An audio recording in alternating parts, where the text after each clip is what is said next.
Christ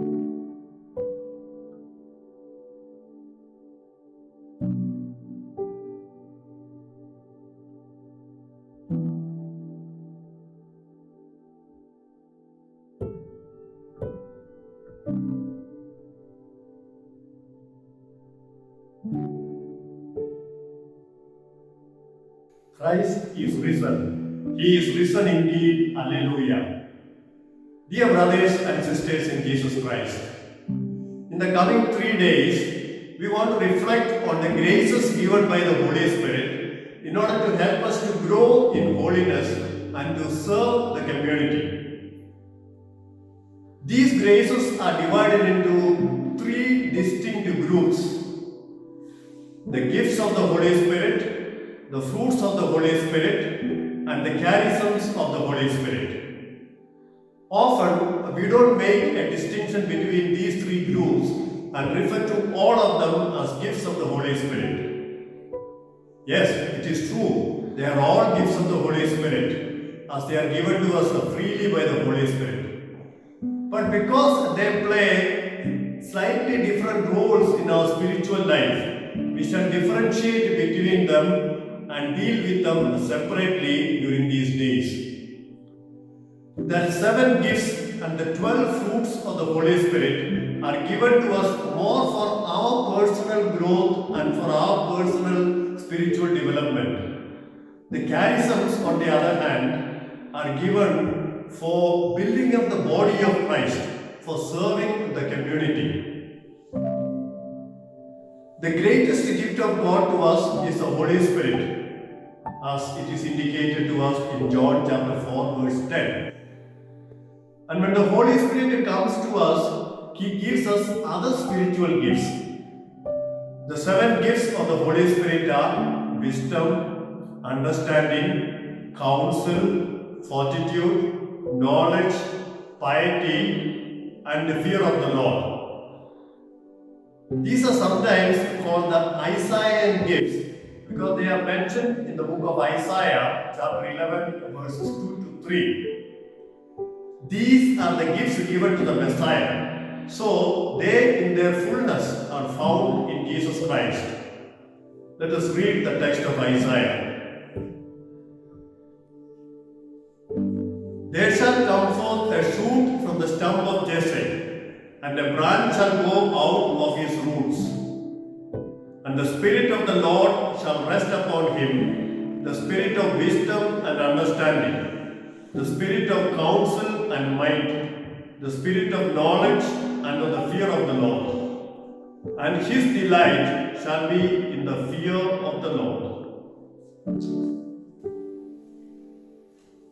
In the translations of the Bible we use today, you may not find the gift of piety, but you will see the fear of the Lord mentioned twice. That is because these Bibles are translated from the original Hebrew Bible.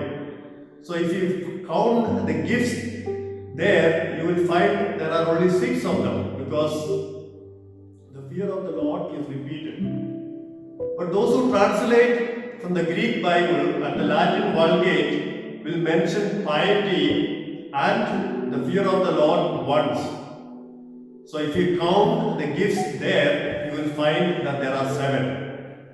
The tradition of the church from about the 3rd century has maintained that the gifts of the Holy Spirit are 7. What are these gifts? The Catechism of the Catholic Church says that the 7 gifts are permanent dispositions which make us docile in following the promptings of the Holy Spirit. Number 1830. So, the gifts are permanent disposition. They are always in us. We shall now briefly describe each of the 7 gifts. Wisdom. Wisdom helps us to grasp the importance of God for our lives, to love Him deeply and to long for Him. It draws us to divine things and disposes us to appreciate and value them. It helps us to cut ourselves off from worldly attachments. It is a gift that touches both our intellect and our will. Understanding. Understanding empowers our minds to grasp the revealed truths. It gives us insight into the meaning of what we believe, and this stirs us into a more active faith life. It gives us a great appreciation of God's providence. Counsel. It enables us to judge promptly and rightly, as by a sort of supernatural intuition what must be done, especially in difficult situations. When different choices are available to us, it helps us to choose in accordance with God's plan for each one of us. Fortitude. It imparts to the will an impulse and an energy which enable it to do great things joyfully and fearlessly despite the many obstacles. It gives us courage as well as endurance. It makes us willing to stand up for what is right in the sight of God, even if it means accepting rejection, verbal abuse, or even a physical harm. Knowledge. It allows us to judge rightly the place of created things, especially those that come between us and God. It gives us knowledge of created things in their relation to God. It helps us to see creatures and creation from God's perspective. Piety.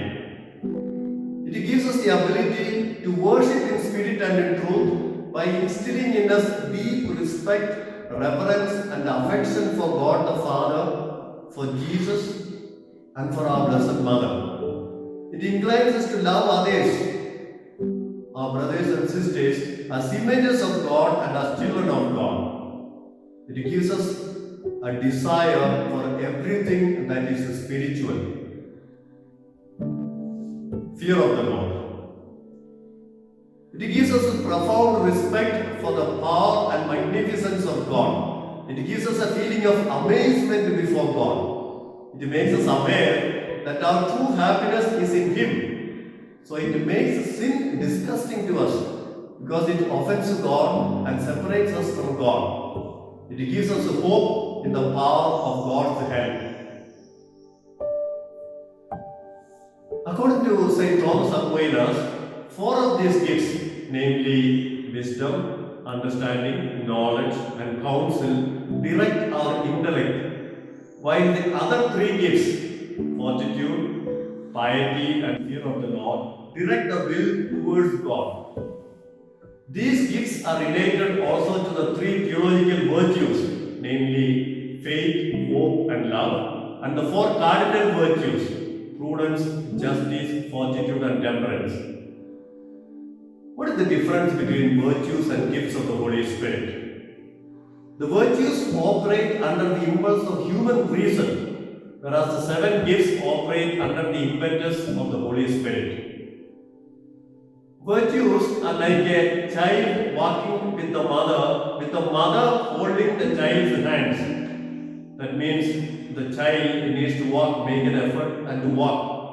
Whereas the gifts are like the mother lifting the child over obstacles as it walks. Here, the work is more of the mother. What the child needs to do is just to accept it, just be docile to what the mother is doing. Now, it is very important for us to realize that all of us have received these 7 gifts on the day of our baptism. And they were strengthened in us on the day of our confirmation. So that there is none of us who does not have these gifts. But most of us received baptism as children. So we are not aware of having received these gifts.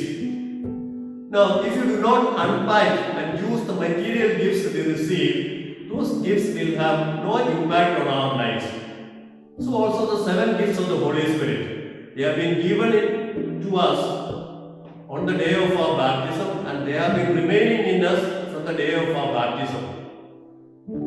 But we have not been cultivating them and using them. The story is told of a woman who had a dream. She dreamt that she was going shopping, and suddenly she found herself in front of a shop with the name God's Shop. Out of curiosity, she went inside to see what was there. And to her surprise, she found that the sales girls and boys there were angels.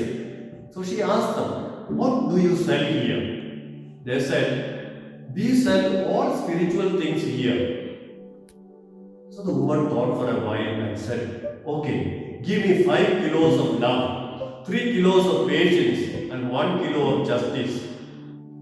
The angels took the order, went inside, and came out with 3 small packets on which were written love, patience, and justice. The woman looked at what was given to her and said, "But I asked for 5 kilos. These are very small packets." And the angel looked smilingly at this woman and said, "Madam, here we sell only seeds. You have to make these seeds grow."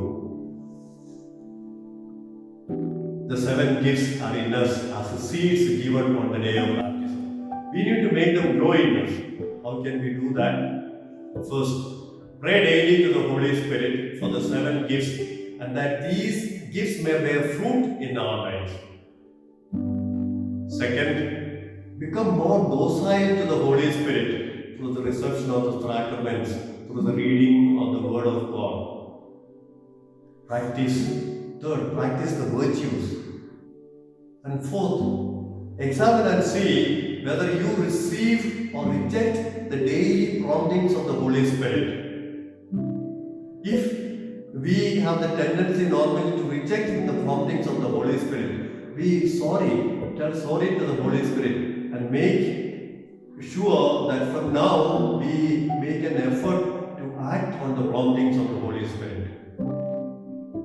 Those of you who may like to deepen your understanding of the 7 gifts of the Holy Spirit can read a series of talks that the Holy Father Pope Francis gave between April and June 2014. You will surely be able to access them from the net. Let us conclude praying to the Holy Spirit. O Holy Spirit, we praise you, we bless you, we adore you, we thank you. We thank you for being the greatest gift that the Father has given us. Help us to become docile, help us to be open to you so that you may be able to come into us. Fill us with your gifts and help us to activate the gifts that you have already given us. You will live and reign forever and ever. Amen.